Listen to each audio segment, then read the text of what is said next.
Bueno, muy buenas noches, agradecer su puntualidad y sobre todo su interés en este tema. Esta es la cuarta sesión de un ciclo que hemos denominado El Canon Inconcluso, dedicado a autores y autoras dominicanas que entendemos que merecen una mejor lectoría.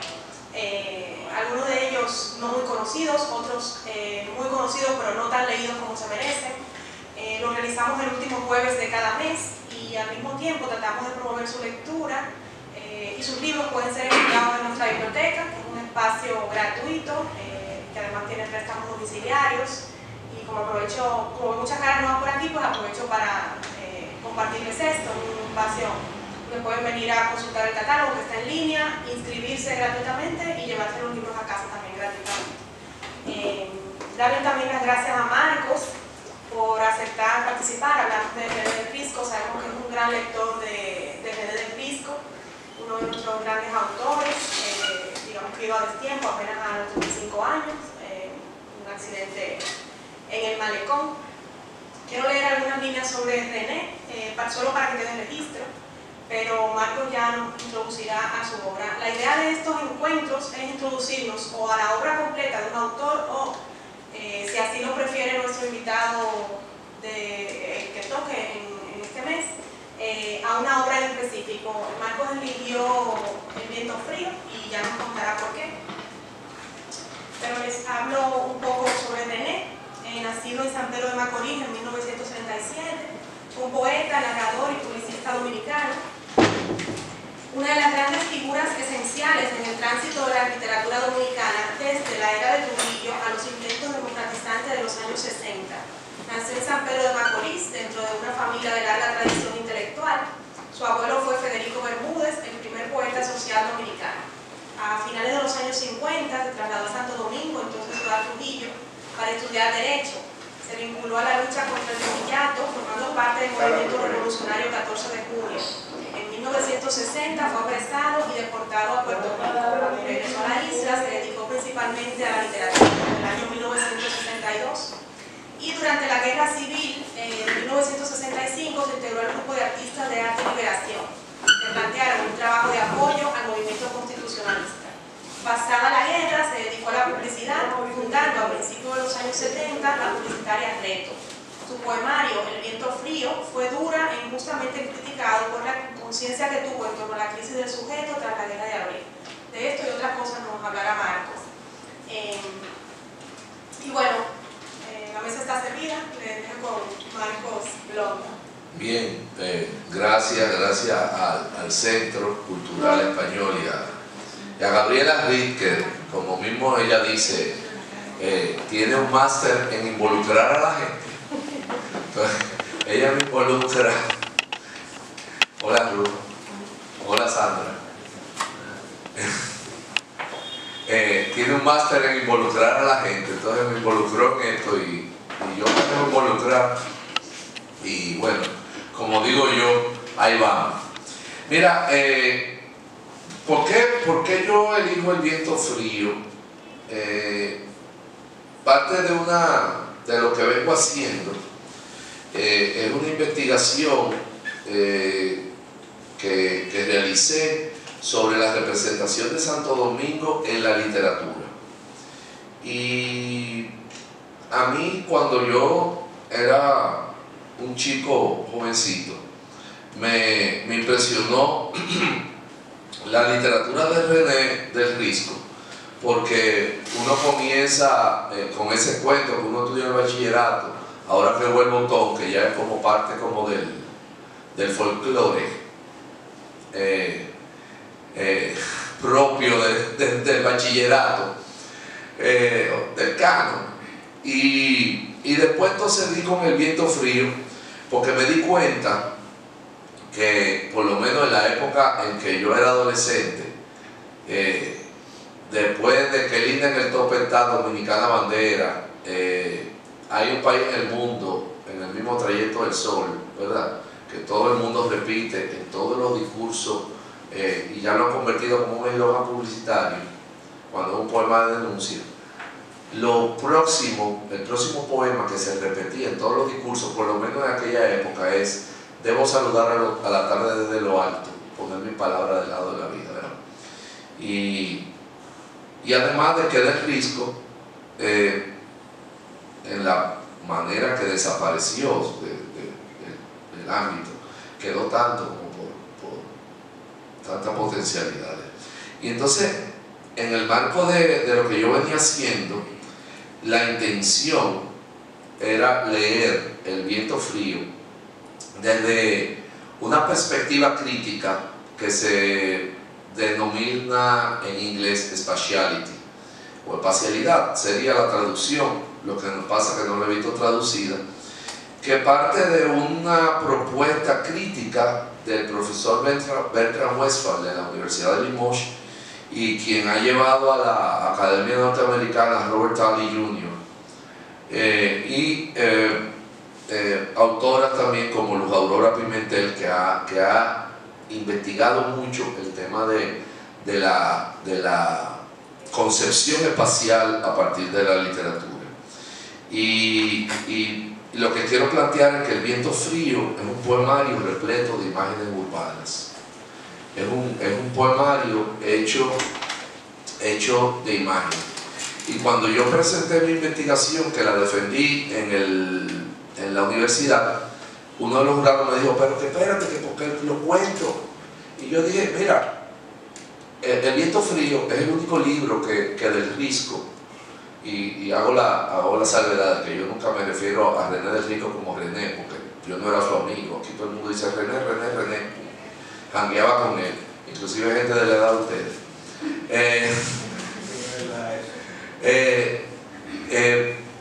Fue el único libro que Del Risco publicó en vida, y eso le impone un cuidado propio del autor.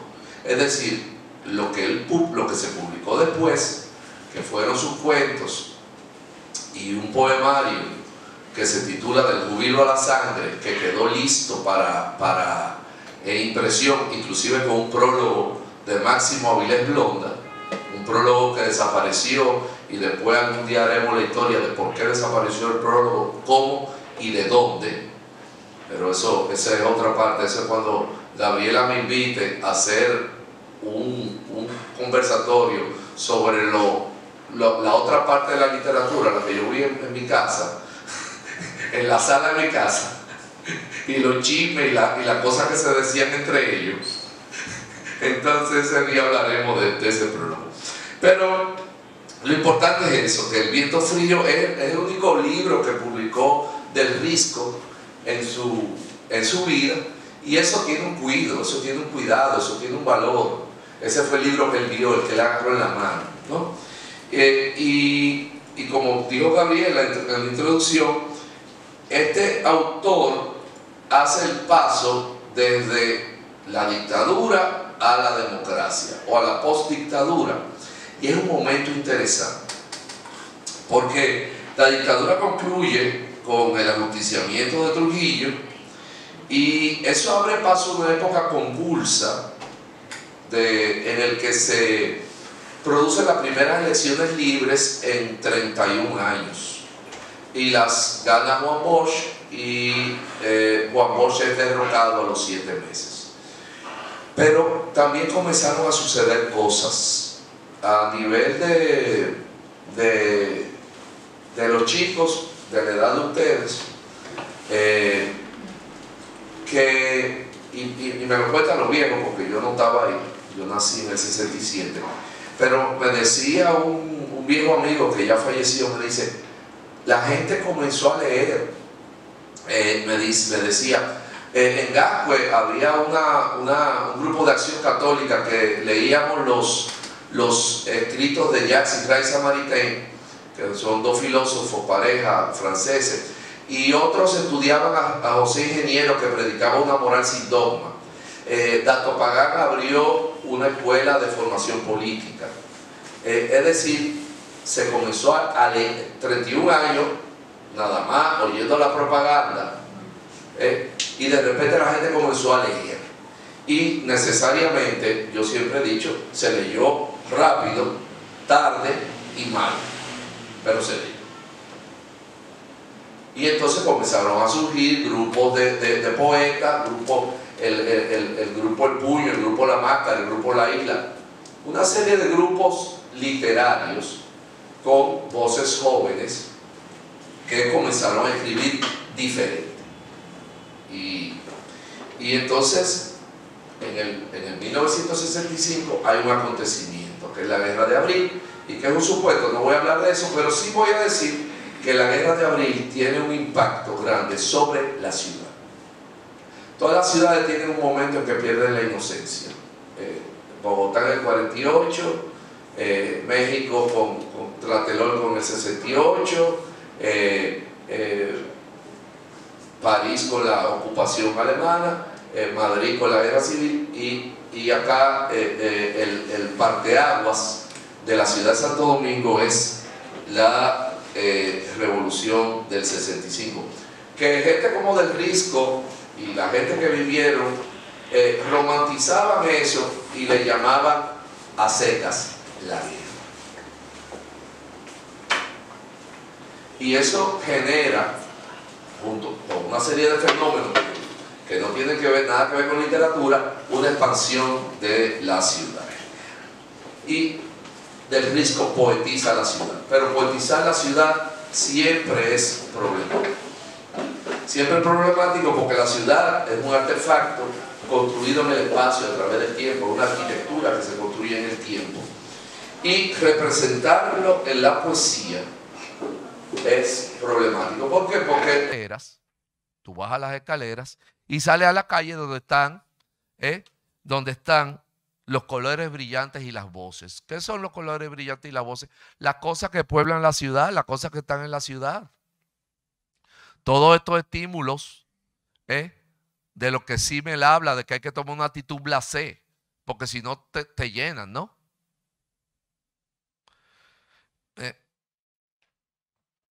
Por fin la muerte, que es otro de los grandes temas que toca la creación literaria en todo el tiempo, no solamente Del Risco, sino en todo el tiempo. Y aparece de manera continua en El viento frío, y es una de las consecuencias genéricas de la guerra. No voy a decir de la Revolución de Abril, voy a usar la palabra que usaban Del Risco y su generación, la guerra. Y en la representación espacial marcada por esa guerra, pues esto se hace evidente. Y no es una situación activa de peligro, sino de una muerte presentida todo el tiempo. Y aparece siempre como ruptura del orden normal que llevan las cosas en la ciudad. Y leo, dice, tal vez la muerte nos hallará en este mismo lugar, no como antes, no sobre algún hombro enrojecido, nos hallará en los dinteles junto a las puertas, limpiando los instantes, preparando el amanecer, los viajes repentinos. Aquí hay un detalle que no lo entienden las generaciones actuales. Cuando dice no sobre algún hombro enrojecido, cuando terminó la guerra o te apresaban, lo primero que los guardias te hacían era abrirte la camisa a ver si tú tenías un hematoma aquí, porque eso quería decir que tú habías matado guardia y te iban a matar. Sí, era así. Por el fusil, el retroceso del Mauser, que fue lo que se repartió en gente que no sabía tirar, por Dios, porque estamos hablando de civiles armados, te creaba un problema aquí, un trauma, que duró mucho en desaparecer. Y si una patrulla después de la guerra te agarraba, tú tenías una marca aquí, se quería decir que tú habías matado guardia. No, es que es así. Lo que pasa es que hay que hablar con lo que vivieron la guerra. Hay que hablar con lo que vivieron la guerra. Tal vez la muerte nos hallará en este mismo lugar, no como antes, no sobre algún hombro enrojecido, nos hallará en los dinteles junto a las puertas, limpiando los instantes, preparando el amanecer, los viajes repentinos. Esa es la muerte. Luego Del Risco, publicista al fin, hay muchas referencias al consumo, a la mercancía, a la publicidad. Hemos dicho que estar en la ciudad es ser moderno y es estar sujeto al consumo. La mercancía y su condición de objeto de fetiche, de exhibición, de deseo, de lujuria, ¿no?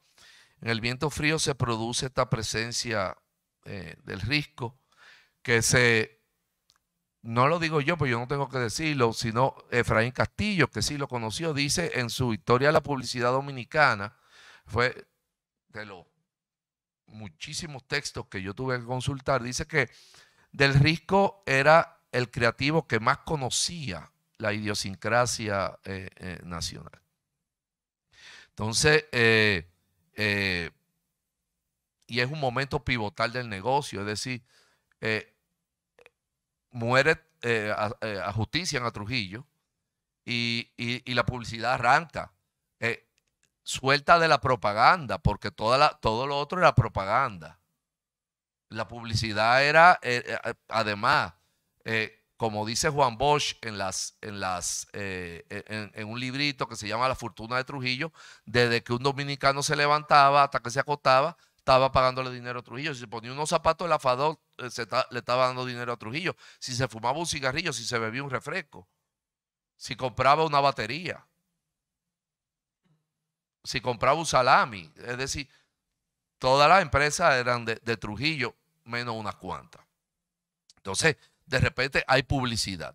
Y dice, el consumo se espacializa y se representa en los poemas del Risco. Dice, hubiera sido completamente absurda esta ciudad. Nadie se hubiera acercado a las vidrieras a ver trajes de baño, máquinas de afeitar, pantalones MacGregor. Nadie hubiera intentado pensar en este amor de palabras oscuras detrás de copas de martini en estos altos pisos. Entonces, los objetos de consumo aparecen en el contexto de la ciudad, percibido a través de una mirada paseante, para usar una imagen que viene del París de Baudelaire, el flâneur, ¿no? El individuo que deambula por la ciudad. Lo moderno llama la atención, captura la mirada, y él mismo ofrece la crónica de la ciudad marcada por esta condición. El sujeto poético se sitúa en el ámbito experiencial de la ciudad y ejerce esta función vital mediatizada por el consumo. Esta mediatización es el extrañamiento que aparece en casi todos estos poemas que conforman el libro, que plantea un conflicto entre la conciencia del sujeto, que se orienta hacia la transformación social, y el tipo que está viendo los pantalones MacGregor. Dice, hubiera sido completamente absurda esta ciudad. Pero lo miro, está ahí, ¿no? Y hay algo que me he dado cuenta de que Del Risco inaugura una visión genérica de la ciudad. Porque es una ciudad sin atributos, simplemente con atributos modernos. Es la primera visión de la ciudad genérica que hay en la literatura dominicana. Porque siempre vemos la ciudad desde la retórica trujillista, hablaba de los espacios, del obelisco, del Jaragua, de toda aquella cosa.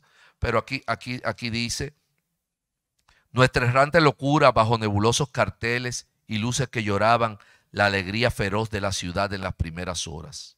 La alegría feroz de la ciudad se refiere al paisaje urbano en la imaginería moderna, marcada por luces, por letreros. Ya no hay, pero en esos tiempos había letreros de neón. En la década del 70 había letreros de neón. Y había un letrero grandísimo de presidente en el Parque Independencia. En el Conde había letrero de neón también. Y ahí subiendo para los bomberos había uno. Sí, en la Mella había letrero de neón. Ya no hay letrero de neón en esta ciudad aburrida. Sí. Pero eso no está en la ciudad. Los letreros pueblan las imágenes de más de un poema del viento frío. Cada letrero es sugerencia de promesa, de consumo, y se transforma en un artefacto ad hoc de la arquitectura. Y eso es lo que nada, más o menos yo he querido hablar hoy, porque esta imagen que Del Risco da de la ciudad, a mí me impresionó cuando estuve en el bachillerato y fue de las cosas que me movió a pensar durante más de 30 años en esta investigación que aquí está mi asesora, la doctora María Virtudes. Un placer, maestra, gracias. Gracias. Eh, eh, eh, Le dio brega conmigo, pero lo hicimos. Es decir, esta visión que da Del Risco de la ciudad es totalmente nueva y, y vaya, qué alegría tenerla, ¿no? Poderla conversar con ustedes esta tarde, poder un poco, parafraseando al poeta, poner yo mis palabras del lado de la vida. ¿Eh? Y, y ya para concluir, ¿no? ¿De dónde viene esta visión de Del Risco, de ciudades de lo alto? Y es antes de este capítulo de la investigación, yo había escrito en la revista Archivo de Arquitectura Antillana un pequeño ensayo haciendo un paralelo entre Michel de Certeau y Del Risco. Porque esto de mirar la tarde desde lo alto, ¿no? Saludar a la tarde desde lo alto, ver desde lo alto. Una vez alguien escribió, yo no voy a decir el nombre porque me busco enemigo, que eso era la vista del balcón de René desde la Avenida España. Ese balcón tiene 3 metros. La visión de Del Risco procede de su experiencia puertorriqueña. Él vio desde lo alto en Puerto Rico. Y los altos edificios, los ascensores, las oficinas con muebles de colores, los toldos de rayas, los restaurantes con música. Y recuerdo que Carlos Aganzo íbamos a Santiago a hablar de Del Risco. Y Aganzo me dice, ¿restaurante con música? Digo, sí. Dice, no, pero eso es Juan Ramón. Eso es Juan Ramón Jiménez. Habla de restaurante con música, de su experiencia puertorriqueña. Digo, eso lo dijo Aganzo, ¿eh? Eso lo dijo Aganzo. Y estábamos en un minibús, él, Gonzalo Martín de Marcos y yo. Ah, y el chofer de Pucamaima que nos llevó y nos trajo. Pero lo dijo Aganzo. Ahora sí yo me atrevo a decir que toda la visión desde lo alto, de los altos edificios, de los restaurantes con música, de los toldos con rayas, porque he visto fotos de Puerto Rico de esa época y esos toldos con rayas son muy comunes, son de la experiencia puertorriqueña, porque Del Risco llega a Puerto Rico en esa encrucijada interesante de la isla, no sé si lo mencioné, de que Muñoz Marín busca esta solución de compromiso entre la independencia y la colonia, que se llama Estado Libre Asociado, y comienza un proceso de modernización de la isla. Y entonces, de esa misma época, que Jorge Rigau me lo mandó para la presentación de la investigación, hay un edificio altísimo de Santurce, de la tienda de González Padín, que era una tienda famosa. Y nada, entonces ya quería cerrar esa procedencia puertorriqueña de las imágenes de Del Risco y cerrar esto agradeciéndole a todos y diciéndole de nuevo que quise poner un poco mis palabras con ayuda de Del Risco del lado de la vida. Y nada, compartir aquí con ustedes un poquito de cosas que yo me invento que a lo mejor no sean verdad. Gracias. Gracias por estar.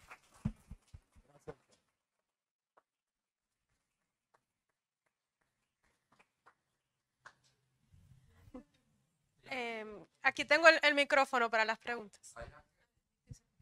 Sí, hola, buenas noches. Mencionaste, bueno, está escrito, ¿no? En uno de los versos que leíste, de que él hace esa, bueno, esa frase, esa expresión que dice, estamos en el mundo nuevamente. Yo quiero saber en torno a esa idea, o sea, ¿qué él pudiera estar implicando? ¿A qué se estaba refiriendo? O sea, ¿a cuál mundo nuevamente? ¿O se refería? Ya lo escribió años después de pasada la guerra, un poco de tiempo después. Todo no está escrito en el 66, ¿no? Yo nada más he hablado aquí, a excepción de Miramar, después todos los poemas son del viento frío. Porque quise hacer ese sesgo, es decir, el libro que él vio en sus manos, el que él agarró.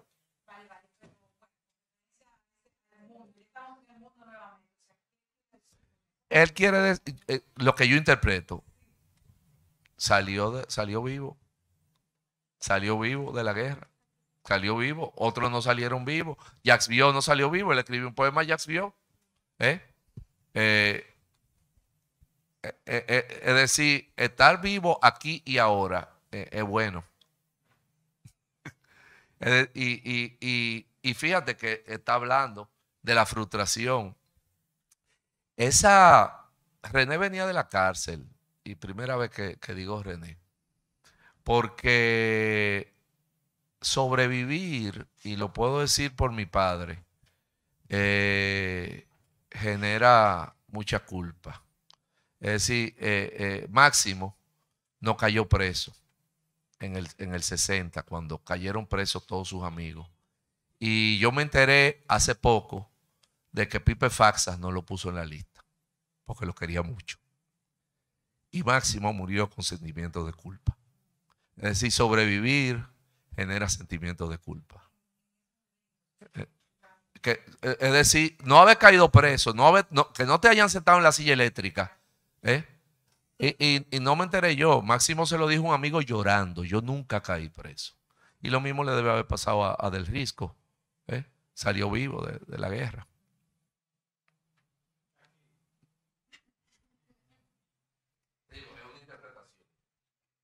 Tú hablas de la vida mucho, de René, o sea, casi toda la noche, como que tú no quieres como que la muerte, porque o sea, yo he leído que, o sea, René tiene una obsesión con la muerte, no sé si es verdad, tú lo vas a decir ahora, pero hay una leyenda urbana que él se suicidó en el malecón. ¿Eso es parte de la leyenda urbana?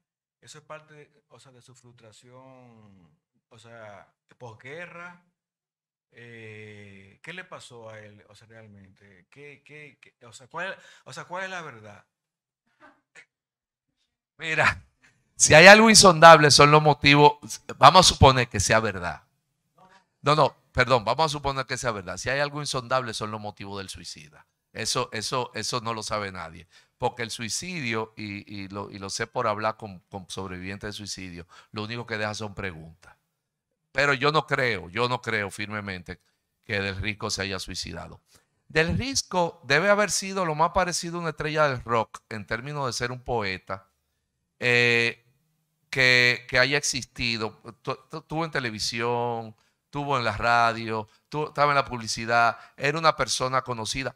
Yo he escuchado a más de una persona decirme, estábamos juntos en tal sitio, se paró, hizo una llamada, salió por ahí y al ratico no avisaron. El Dragón se llamaba el restaurante. Yo no iba a decir porque no quería equivocarme, pero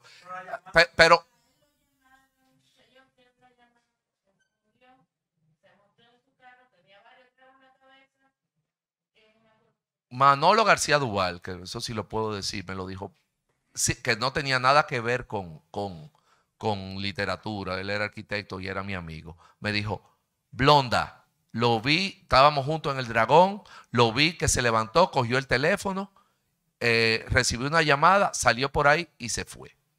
Y al ratico no avisaron. Más de una persona me ha dicho eso mismo. Estábamos en el Dragón, la llamada,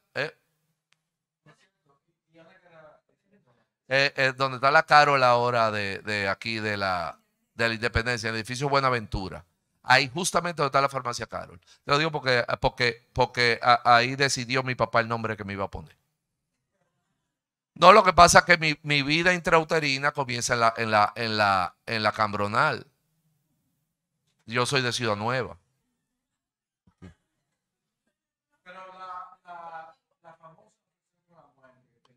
Bueno, todo poeta habla de la muerte, porque la muerte es uno de los temas de la literatura. Pero fíjate que él empieza poniendo su palabra del lado de la vida. ¿De qué vida? Oye, acabamos de ver una jornada de muerte grande. Hay que saber. Esa gente hablaban de la guerra. Esa gente no hablaban de la revolución del 65, ni de la guerra. No, la guerra, sí, la guerra. Eso fue cuando la guerra. Y junio del 65, no abril. No el 24, no el 28, junio del 65. 15 de junio del 65 es el Día del Combatiente. Ahí lo estaba celebrando el otro día mi querida amiga Carmen Mazara. Estaba hablando de eso hace 3 días. Sí, entonces junio del 65. El que salió vivo de ahí, dígame, Ámbar.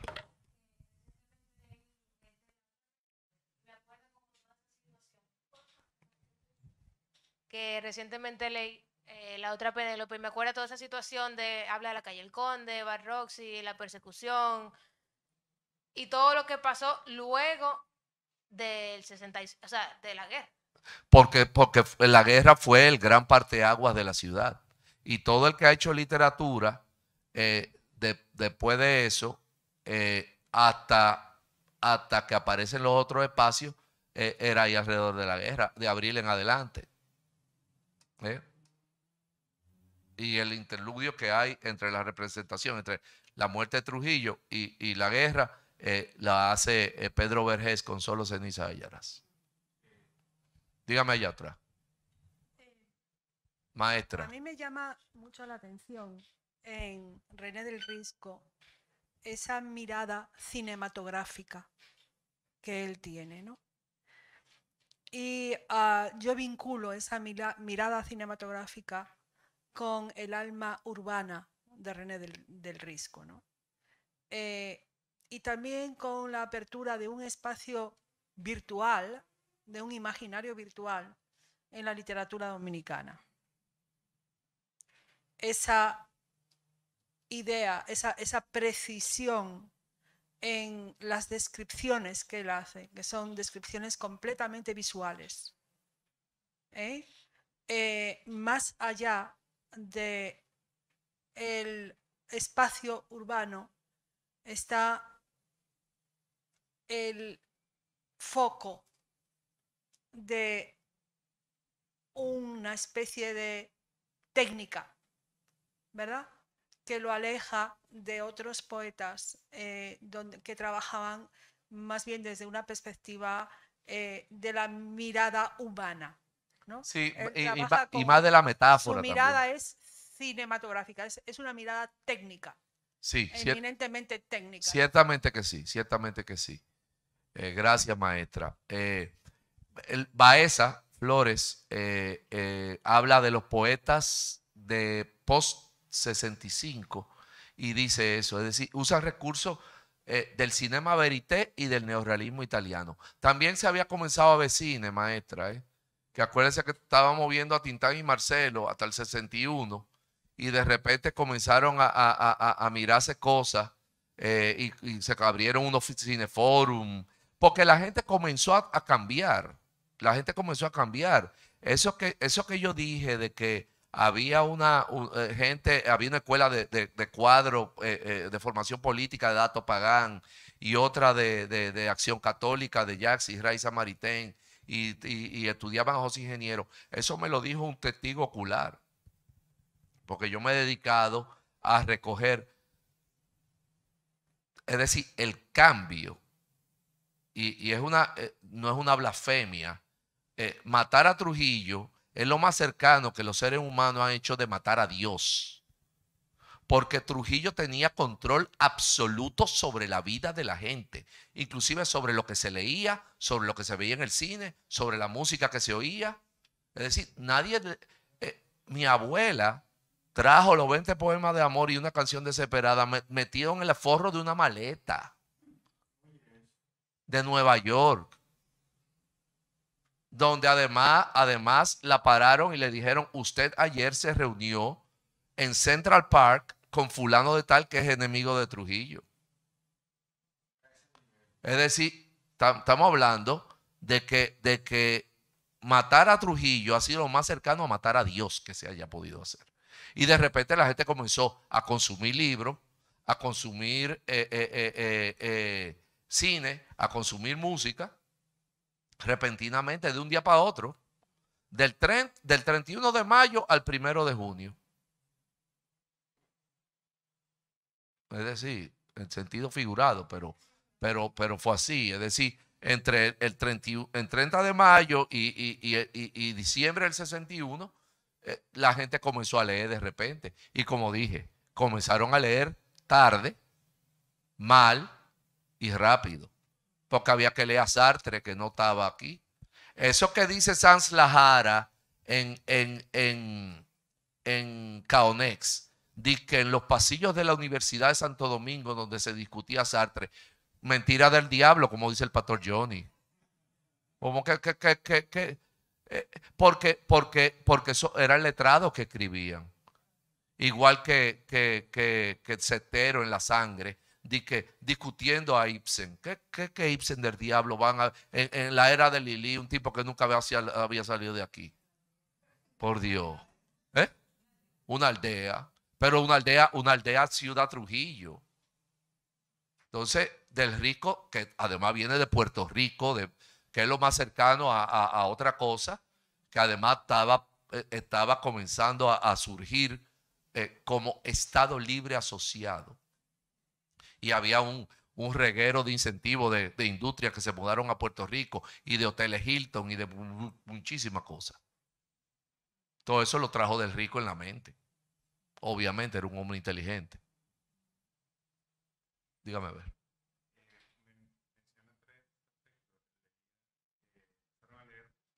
Tarde, mal y rápido. Yo digo tarde porque comienzan a leer a Sartre en el 61. Mal porque no había quien te lo explicara. Los profesores de la universidad lo que habían leído era Aristóteles. Lo más cerca a Julián María, la historia de la filosofía de Julián María. Y rápido es porque si tú te vas a leer a Sartre en 3 días, desde el ser y la nada a la náusea y el existencialismo en un humanismo y todas esas cosas, te lo tienen que leer rápido. Digo, no sé, usted, el filósofo allá atrás. No, sí, yo acepto que me enmienden la plana, yo no sé nada, Pero es así, es decir, comenzaron a leer tarde, mal y rápido.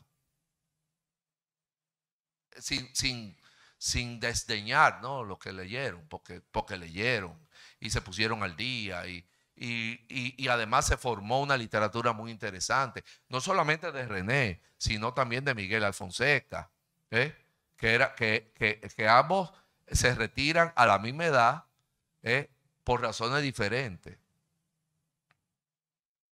y andaban juntos. Y nada, ¿alguna otra comentario? Podríamos estar hablando mucho rato aquí de... ¿Tú quieres decir algo? Y fíjense, yo no soy un scholar de Del Risco.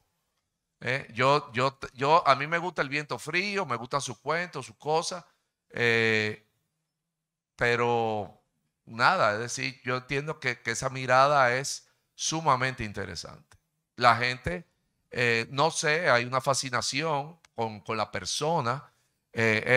Por ejemplo, Jackie Núñez, su primo hermano, en el show del mediodía, cada aniversario lo mencionaba y ponían a cantar la canción esta muy linda, hermosa canción de Solano. Entonces, Jackie le hacía un homenaje a su primo, que es muy válido, y lo mantuvo vivo todo el tiempo. Es decir, Del Risco nadie se ha olvidado de él. Bueno, esta gente nueva, pero gracias a Dios estamos haciendo esto para retomarlo. Sí, y qué bueno que estamos aquí y que podemos hablar de eso. Y nada, adquieran este librito, esta edición. Yo no sé si Miguel la tiene. A mí me gusta más que la de la Editora Nacional, porque la de la Editora Nacional están los poemas puestos ahí, sin que nadie diga nada. ¿Eh? ¿Tiene introducción? Bueno, sí, pero este tiene unos archivos. Sí. Ah, la de taller. La de taller hace mucho que no la veo, pero debo tenerla por ahí. Esta tiene el prólogo de Máximo que Miguelín rescató. Ese prólogo se perdió de una manera interesante. ¿Puedo hacer la historia del prólogo? Tú sabes que ese poemario quedó listo del júbilo a la sangre, a la muerte del Risco. Y él le pidió a Máximo Avilés Blonda que le hiciera el prólogo. Y Máximo le escribió el prólogo. Y estos muchachos, porque eran más jóvenes, aunque Máximo y Del Risco se llevaban 5 años, pero Miguel y René Del Risco andaban juntos. Simple y llanamente un día llegaron a la casa, Máximo no estaba, pero él lo dejaba entrar y así, pase para allá atrás para la biblioteca. Y el prólogo estaba arriba del escritorio. Y parece que a Del Risco no le gustó el prólogo. Y el prólogo, eso me lo contó a mí Máximo Avilés Blonda, que no está aquí. Y el prólogo desapareció. El prólogo desapareció. El prólogo desapareció. Ahí está, léelo. Está ahí. El prólogo desapareció. No, espérate. Yo no, lo fotocopio. Ese Miguel es mi amigo. Cómprenle el libro a Miguel. Cómprenle el libro a Miguel, no estén sacando copias. Claro, no. Pero, perdón, ese prólogo desapareció. Máximo y Del Risco siguieron siendo amigos hasta el día que se murió Del Risco. Eso no se afectó, simplemente al pana no le gustó el prólogo, qué sé yo. Ahora, algo pasó que él no destruyó el prólogo. Y un día, Virtud de Uribe me dice, ahí vi que Miguelín publicó en una revista de solo 3 números un prólogo que tu papá le hizo a René. Digo, el prólogo. Después, Clodomiro Moquete lo publicó en Vetas. Es decir, sí, efectivamente. Clodomiro Moquete, que acaba de fallecer, lo publicó en Vetas. Entonces, el prólogo al fin se conoció. ¿Qué dice el prólogo? Vamos a ver, algo que puede que no le haya gustado. Que yo vi hoy más o menos. No, sí, porque bueno, yo voy a decir lo que Máximo me dijo. Que Máximo lo comparaba con Neruda o decía que tenía influencias nerudianas. Entonces parece que al hombre no le gustó el asunto.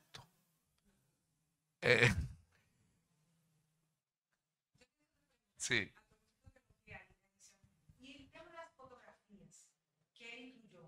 Sí, la foto yo no hablé de la foto porque no tenía datos, más que anécdotas. Entonces yo en lo anecdótico no quería están desde la primera edición, pero en redes sociales tú te encuentras gente que habla que ese fulanita, que ese mengano, que ese es una vista del Conde del Sublime, que era el café donde él iba, etcétera, sí, todo eso, pero eso es anecdótico. Yo no quise como meter lo anecdótico en la investigación. No, la foto, se sabe quién tomó la foto inclusive. La foto, el libro, El Viento Frío, la primera edición tiene foto. Y la edición de Miguel tiene foto. Aquí está la foto. Aquí está la foto, Las fotos están ahí. Hay fotos, están ahí. Entonces, esa es la historia del prólogo. ¿Cómo me la contaron a mí? Porque yo no te voy a decir que no, esa me la contaron a mí así. Me la contó Máximo y después me la contó la mujer de Máximo, que es mi mamá. Yo creo que, gracias, de verdad, gracias. Gracias a ti, Marco.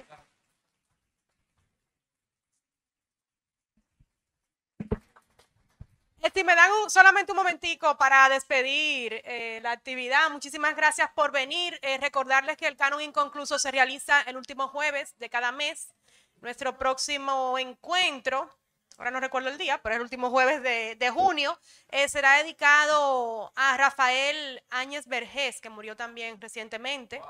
Estará a cargo de Luis Reinaldo Pérez. Entonces, nada, espero verles. Las actividades del Centro Cultural son gratuitas siempre y son bienvenidos y bienvenidas. Julio. Bueno, muchas gracias.